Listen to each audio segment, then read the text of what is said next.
점으로 두 가지를 말씀드렸는데 기억하시나요? 첫 번째는 뭐라고 했습니까? 엘리베이터나 복도에서 만나는 사람들에게 인사하자 하셨나요? 나는 했다, 열심히 했다, 원래 해왔고 이번에 열심히 했다. 이런 분들, 네, 아유 감사합니다. 이번 주부터 하겠다. 네, 이번 주부터 하겠다. 한번 손 들어 보실까요? 이번 주부터 하겠다. 네, 아이고 감사합니다. 저도 인사를 잘 안 하거든요. 인사를 잘 해야 되는데 하는 분들하고만 해요. 근데 가가지고 인사를 다 안 하고 몇 년 동안 살았는데 하려니까 이게 여간 쑥스러운 게 아닙니다. 저도 설교는 그렇게 했지만, 그래서 하면서 처음에는 이러면서 이제 좀 들어가고 이랬는데, 감사하게도 주말쯤 되니까 하나님께서 그래도 제가 마을 주민들, 아파트 주민들 인사하시는 몇몇 가정이 있는데 그분들을 이번 주에 한꺼번에 계속 이제 탈 때마다 만나고 그러더라고요. 그러면서 인사를 또 웃으면서 할 수 있게끔 또 그렇게 하나님께서 만남을 허락해 주시는 것 같더라고요. 그래서 여러분 결정하고 또 고민하고 나아가시면 하나님이 길을 열어 주시리라 믿습니다. 아멘.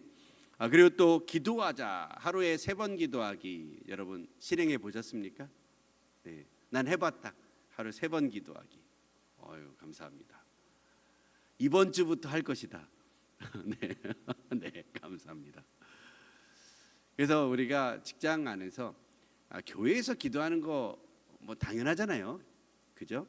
이 집안에서 기도하는 것도 어떻게 보면 당연하고, 근데 우리가 교회의 빛이 되라 이렇게 말씀하지 않으셨잖아요, 그죠? 또 집안의 빛이 되라, 믿지 않는 집안이라고 한다면 여러분이 빛이 될 필요가 있겠지만 그런 말씀이 아니라 세상의 빛으로 우리를 불러주신 줄 믿습니다. 빛은 꼭 비추는 자리에 있어야 돼요. 그래서 밥 먹을 때, 아니면 여러분 직장에 뭐 출근하실 때, 퇴근하실 때 다니엘처럼 꼭 하루에 3번씩 기도하며 나아가시는 저와 여러분의 삶이 다 되시길 주님의 이름으로 축복합니다. 오늘 말씀으로 좀 들어가 보고자 합니다. 오늘도 역시 예수님의 행적을 통해서 그 십자가의 길을 함께 쫓아가는 그런 하루가 되시길 주님의 이름으로 소망합니다. 마가복음 11장 말씀을 오늘 우리가 보는데요, 이 마가복음 11장은 예수님의 예루살렘 입성으로부터 시작이 됩니다. 예수님의 예루살렘 입성은 영광의 입성이지만 동시에 또 이제 고난 주간의 시작을 알리는 그러한 시간이기도 하죠. 예수님이 예루살렘에 입성하시자 사람들이 몰려와서 자신들의 외투를 깔고 그분을 막 열렬히 환영하기 시작합니다. 호산나, 주의 이름으로 오시는 이여 찬송하리로다. 우리 조상 다윗의 나라여 가장 높은 곳에 호산나 하면서 사람들이 외치는 소리가 온 이스라엘 예루살렘 성에 가득했습니다. 마치 왕이 공개적으로 입성할 때 군중들이 막 모여서 환호하듯이 이 열렬한 환호를 예수님께 막 보내고 있습니다. 근데 여러분 잘 보면 이때 예수님의 모습이 참 독특하십니다. 환호는 왕의 환호를 받지만요, 실제 예루살렘에 예수님이 입성하실 때 예수님이 멋진 군마를 타고 입성하시는 것이 아니라 작은 나귀를 타고 입성을 하시죠. 아직 한 번도 사람을 태워보지 아니한 그 어린 나귀를 타고서 입성을 하십니다. 그런데 그 모습은요, 스가랴 선지자를 통해 예언이 되었는데 스가랴서 9장 9절에 이렇게 말씀하고 있습니다. 같이 한번 읽어보실까요? 시작. 시온에 따라 크게 기뻐할지어다. 맞나요? 네, 스가랴서 9장 9절 이전에. 네, 이건 다음 구절인데 제가 읽어드릴게요. 시온에 따라 크게 기뻐할지어다. 예루살렘에 따라 즐거이 부를지어다. 보라, 내 왕이 내게 임하시나니 그는 공의로우시며 구원을 베푸시며 겸손하여서 나귀를 타시나니 나귀의 작은 것 곧 낙이 새끼니라. 이 예수님이 이 말씀을 성취하시기 위해 나귀를 고르신 것도 있지만 여기서 표현하신 것은 왕이 임하실 때에 나귀를 타신다 라고 하는 표현이 있습니다. 통치하시는 왕으로서 이 땅에 오신 것이지만 겸손한 모습을 지니신 예수님. 여러분, 실제 예수님께는 이 두 가지의 모습이 다 있습니다. 이를 요한은 계시록에서 이렇게 기록하는데, 여기서 계시록 5장 5절 6절 같이 한번 읽어보실까요? 시작. 장로 중에 한 사람이 내게 말하되 울지 마라. 유대 지파의 사자 다윗의 뿌리가 이겼으니 그 두루마리와 그 7인을 떼시리라 하더라. 내가 또 보니 보좌와 내 생물과 장로들 사이에 한 어린 양이 서 있는데 일찍 죽임을 당한 것 같더라. 그에게 7뿔과 7눈이 있으니 이 눈들은 온 땅에 보내심을 받은 하나님의 7영이더라. 아멘. 이게 예수님을 표현하는 내용인데요, 5절에는 뭐라고 표현하냐면 유다 지파의 사자, 유대 지파의 사자, 다윗의 뿌리다 라고 하시면서 6절에는 일찍 죽임을 당한 어린 양이라고 표현합니다. 이 두 가지가 굉장히 상반된 모습이죠. 사자는 짐승의 왕, 양은 자기를 지킬 그 어떤 무기를 가지지 않은 연약한 짐승. 이 두 가지의 모습이 예수님께 다 있는 거예요. 전능하신 왕의 모습도 있지만 동시에 초라한 나귀를 타고 예루살렘 성에 입성하는 그 모습을 보면 여기에도 똑같이 드러나 있습니다. 그 예수님이 성전에 들어가십니다. 이 성전에 들어가면 여러분 가장 먼저 보이는 게 뭔지 아십니까? 성전의 문은 양의 문이라고 하는데 그 양의 문을 들어가면 가장 먼저 만나는 장소가 바로 뜰입니다. 이것을 이방인의 뜰이다라고도 표현해요. 왜냐하면 이 뜰은 유일하게 비유대인들도 출입할 수 있는 곳이었습니다. 성전에서 가장 넓은 구역이기도 하고 또 나머지 성전의 나머지 부분으로 가려면 꼭 이곳을 지나가야 하기도 했기 때문이죠. 그런데 여기에서 보면 오늘 말씀에 잘 보면 이 성전의 뜰에서 성전의 모든 사업상의 거래가 여기에서 이루어졌던 것을 보게 됩니다. 근데 그 규모가 어마어마했다고 해요. 거기에는요 짐승을 사고 파는 수십 개의 노점이 있습니다. 그리고 여러 외화들, 각지 타국 외국에서 있는 사람들이 또 이곳에 한꺼번에 몰려오기도 하기 때문에 이 외화를 교환하는 환전소 같은 것들이 있었어요. 고대 역사가 요세푸스라고 하는 사람은 한 해의 6월절 주간에만 이 6월절에 이 모든 이 유대인들이 디아스포라 유대인들이 다 예루살렘에 모여가지고 여기서 제사하고 예배하는데 그 6월절 주간에만 성전뜰에서 25만 5천 마리의 어린 양이 거래되고 희생제물로 바쳐졌다라고 말합니다. 그 어마어마한 숫자죠. 그러니까 이것만 봐도요 여기가 얼마나 장사가 잘 되었는가 이것을 우리가 알 수가 있습니다. 그러니까 상인들이 거기에 다 모여가지고 아수라장을 만들고 하나님을 만나야 할 그 공간이 이런 아수라장이 되어져 버리고 만 것이죠. 여러분, 문제는 거래 자체가 문제가 아닙니다. 하나님을 만나야 할 공간이 시장이 되어져 버렸다는 거예요.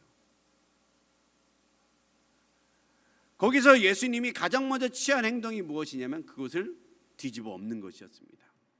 성전에서 매매하는 장사꾼들을 다 쫓아내십니다. 그리고 환전상들의 그 상을 뒤집어 엎으시고 비둘기 파는 그 상인들의 의자를 다 쓰러뜨리십니다.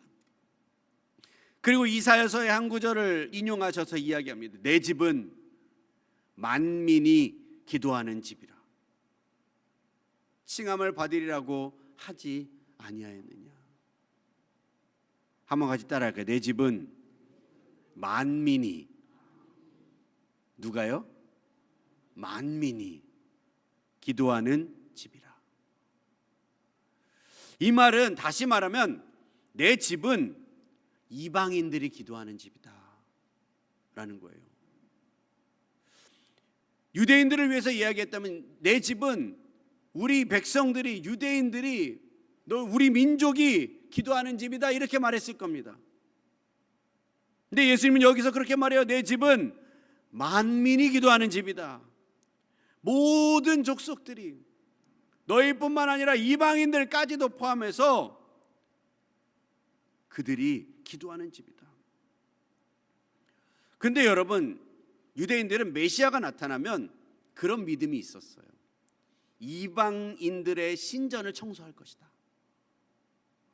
그렇게 믿어왔습니다. 왜냐하면 로마가 또 다신교다 보니까 신전이 어마어마하게 많고, 또 이제 로마가 식민지하면서 그 여러 가지 그 잡신들, 이런 신들이 무수하게 이 로마 시대 가운데 들어와 있습니다.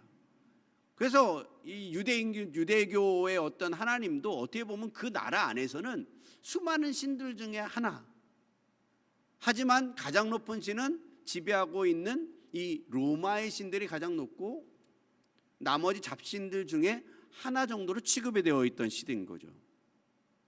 근데 이들이 메시아가 오면 이 모든 것들을 다 정리할 것이다. 이것 신전들을 다 청소할 것이다. 그리고 오직 하나님만 영광 받으실 것이다. 이렇게 믿어왔는데 엉뚱하게 예수님은 이방인들의 친구처럼 행동하시는 거예요. 그래서 성전을 청소하는데 이 목적이 유대인들을 위해서 성전을 청소하는 것이 아니라 이방인들을 위해서 청소하시는 것처럼 보여지는 것이죠. 지금처럼 다문화 사회라면 이런 행동이 이해가 돼요. 아직도 우리는 이 타민족들의 좀 배타적인 마음이 있지만, 그래도 다문화적인 어떤 요소들이 우리 가운데 많이 들어왔기 때문에 이제 조금씩 열려져 가고 있는데, 이 유대인들은 굉장히 폐쇄적인 공동체입니다. 웬만해서 유대교에 깊이 심취되어 있는 사람들일수록 이방인들하고 대화도 안 해요. 이스라엘로 가는 그 비행기나 이런 거를 가끔 타다 보면 거기에 랍비들이 가끔 있을 때가 있습니다. 그들의 특징은 막 검정 모자 같은 거 쓰고 이렇게 막 머리를 이렇게 여기를 안 깎습니다. 이게 나시린처럼. 그래서 이 구렛나루 이렇게 막 따가지고 다니고 막 이런 분들이 있어요. 신기해가지고 대화를 걸어보면요, 대답도 안 합니다. 얼마나 그 선민 의식이 강한지, 그 배타적인 마음이 강해서 이방인들을 개돼지 취급하는 거예요. 자신들만 선민, 선택받은 민족이라고 여기는 것이죠. 근데 이런 일들을 이런 사회에서는 환영하지 않는 거예요. 더러운 개돼지만도 못한 이방인들이 성전을 들어와 성전을 더럽히고, 그들만의 하나님이 아닌 이방인들도 하나님을 만나도록 그렇게 길을 열어놓으시고 청소를 하시는 그 행동 자체가 이들이 봤을 때는요, 너무 마음에 안 드는 것이죠. 그냥 마음에 안 드는 정도가 아니라 이 사실에 분노했던 것을 보게 됩니다.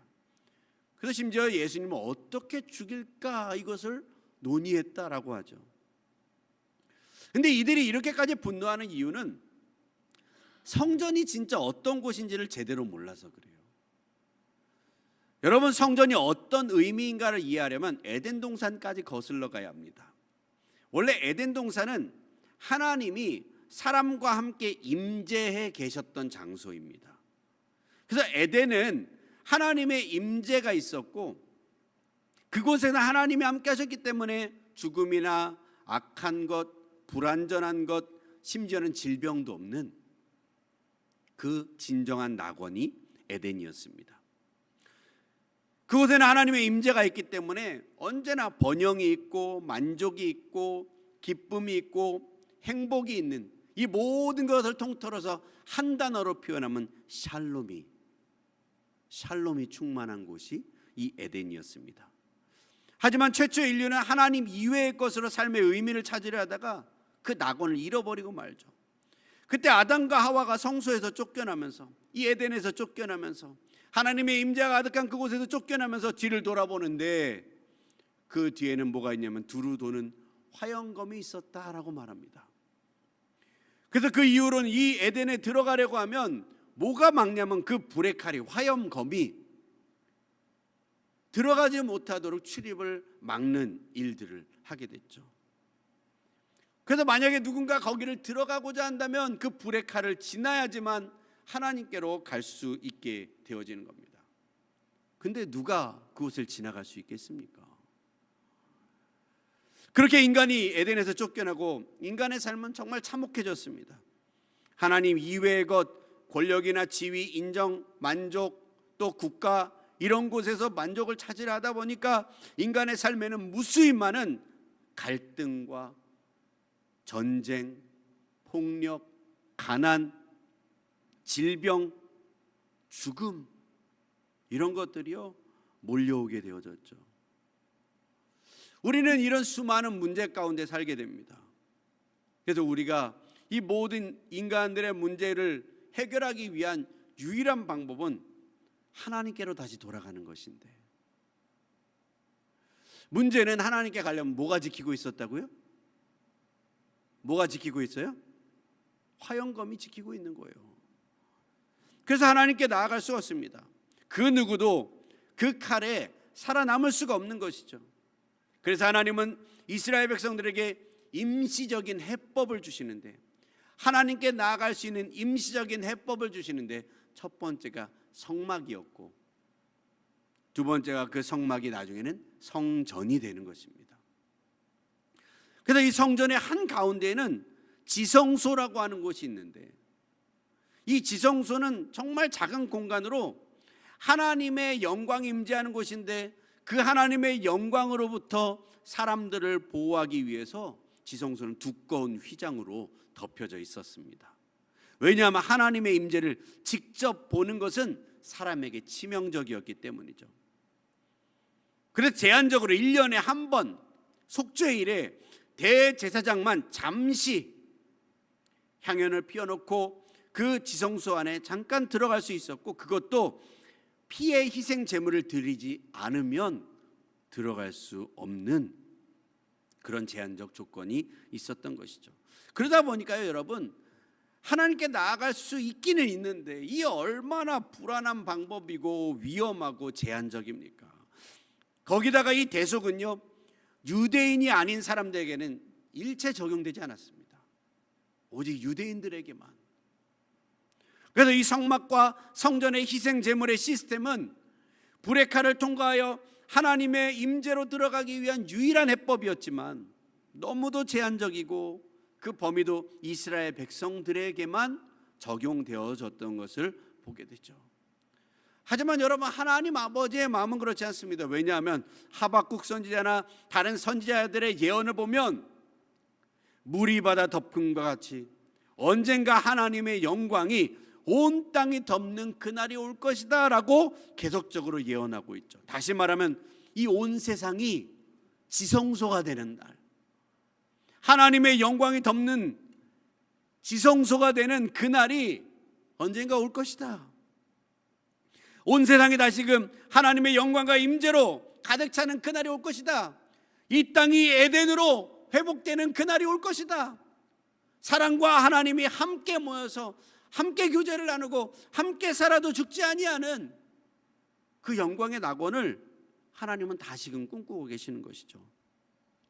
민족이나 인종, 배경, 사회 계급에 상관없이 누구나 하나님의 품에 안길 그 날을 하나님은 소망하고 있다는 것입니다. 이 땅이 에덴이 되어지는 날이죠. 그래서 이 일을 위해서 예수님이 직접 나서신 것입니다. 이후 예수님이 십자가에서 처형당하실 때 어떤 일이 일어나냐면 이 지성소를 가로막고 있었던 휘장이 찢어집니다. 그때 에덴을 회복할 수 있는 그 길이 영원히 우리에게 열려진 줄 믿습니다. 그래서 예수님은 성전의 그 희생 제물 시스템을 뒤집어 엎고 하나님께로 나아갈 길을 만민에게 열어주신 것이죠. 여러분, 여기서 잠깐 본문을 읽었지만 설명하지 않은 부분이 있어요. 원래 예수님은 성전을 2차례 방문하십니다. 먼저는 시차를 가졌고 두 번째 방문 때 뒤집어 엎는 거사를 행하셨는데, 첫 번째 성전 방문 이후에 예수님은 제자들과 함께 성전에서 한 3km 정도 떨어져 있는 베단이라고 하는 지역에 가서 하루를 묵으셔요. 그리고 그 다음날 다시 성전으로 가시기 전에 이런 사건이 있었는데 12절에서 14절까지의 말씀을 다시 한번 읽어보도록 하겠습니다. 시작.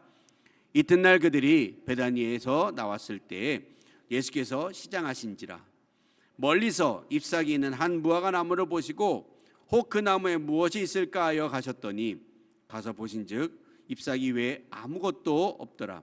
이는 무화과의 때가 아님이라. 예수께서 나무에게 말씀하여 이르시되 이제부터 영원토록 사람이 내게서 열매를 따먹지 못하리라 하시니 제자들이 이를 듣더라. 여러분, 이 말씀을 읽으시면 어떤 생각이 납니까? 야, 예수님이 참 정없다, 이런 생각이 혹시 들진 않으십니까? 왜냐하면 열매 맺지 못한다고 그 나무를 저주하잖아요. 이 나무가 열매를 못 맺을 수도 있는 거 아닌가요? 그걸 가지고 저주까지 하실 필요가 있을까? 그것도 뭐라고 성경은 표현하냐면 열매 맺을 때가 아닌데 열매를 찾으셨다 그래요. 여러분, 지금 이런 한여름에 딸기를 찾는 것과 같아요. 물론 요즘은 기술이 좋아서 지금도 딸기가 나올 수도 있겠지만 딸기는 이런 시간에 나오면 다 골마 터지고 못 먹잖아요. 예수님이 배가 고파서 이성이 마비되셨는가? 그렇게 생각할지도 모르겠습니다. 그런데 참고로 하나 말씀을 드린다면 중동의 무화과를 보면 그런 품종이 있대요. 두 가지의 열매를 맺는 품종이 있다고 해요.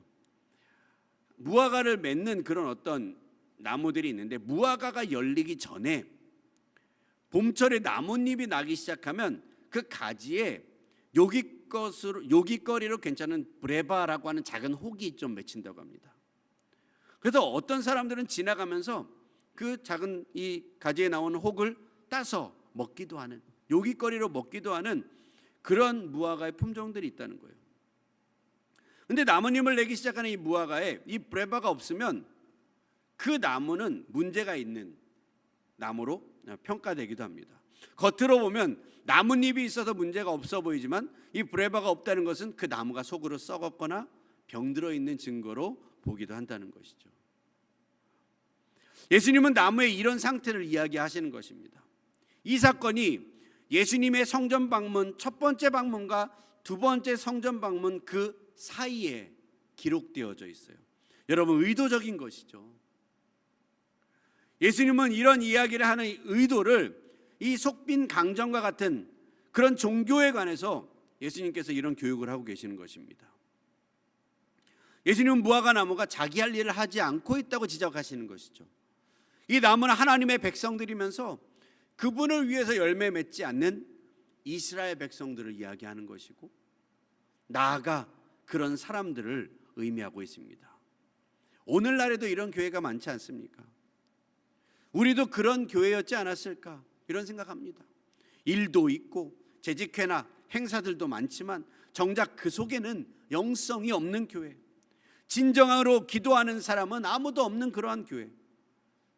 근데 분주하게 행사하는 모습, 사람들이 막 복적지근하게 다니고 이런 모습을 보면 야, 이 교회는 살아있다, 수많은 사람들이 이야기할 수는 있지만 마음과 성품의 진정한 변화나 다른 사람들을 향한 희생적인 사랑이 없는 그러한 교회, 이런 열매 없는 행위로 가득한 성전을 예수님은 청소하신 것이죠. 이 무화과 사건, 이 무화과 나무의 사건 이후로 성전을 청소하시는데 여러분, 우리는 예수님이 정말로 원하시는 교회의 모습이 무엇인지를 우리는 봐야 합니다. 예수님은 교회가 단순히 그냥 바빠지기를 원하시는 게 아니에요. 예수님이 원하시는 교회는 그분의 대속을 경험하고 깨닫는 가운데서 오는 진정한 인격적인 변화가 있는 교회, 희생적인 사랑이 나타나는 교회, 그런 교회의 모습을 원하고 계시는 줄 믿습니다.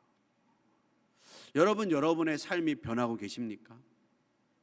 그리고 그 변화가 주변 사람들에게 영향을 끼치고 있습니까?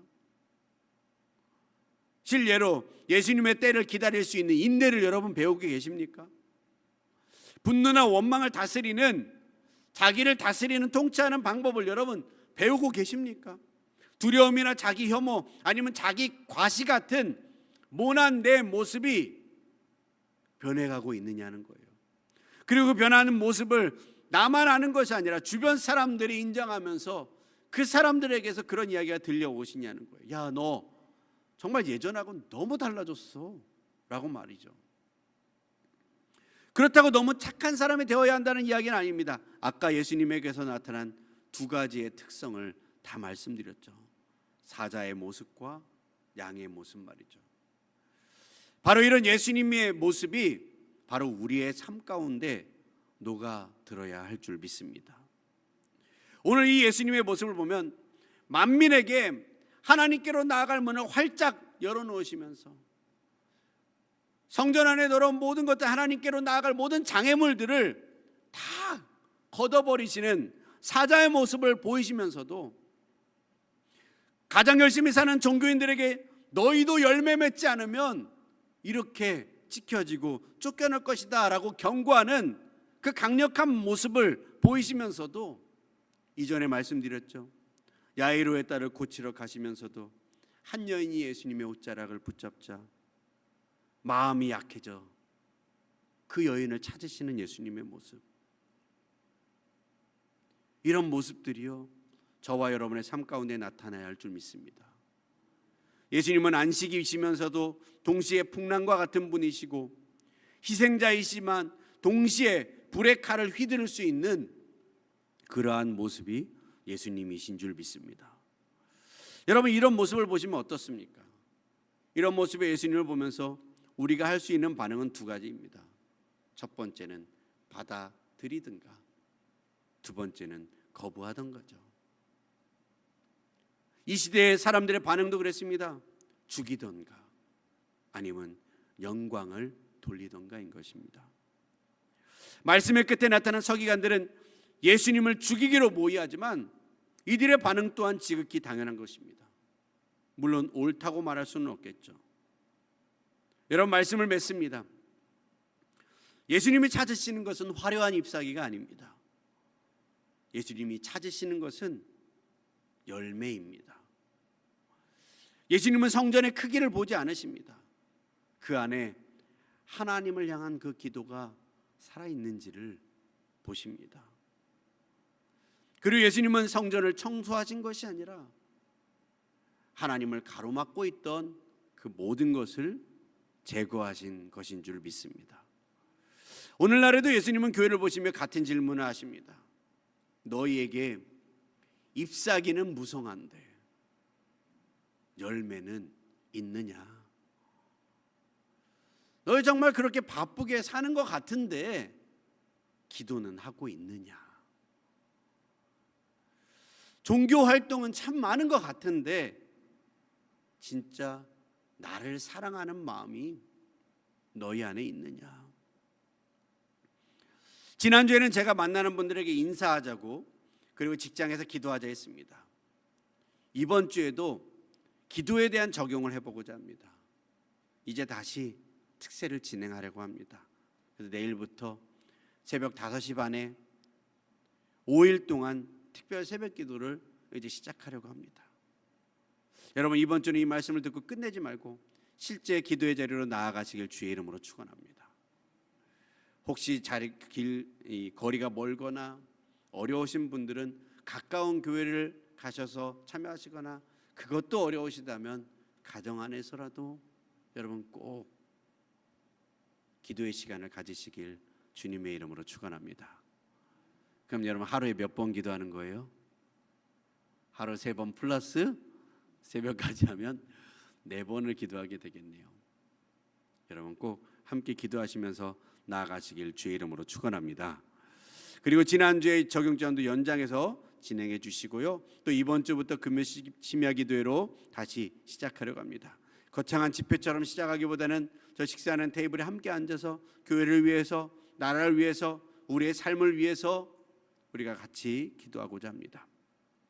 지난 금요일 날 9시쯤에 전화가 오더라고요. 정미경 지사님이 전화가 왔습니다. 오늘부터 아니에요, 목사님?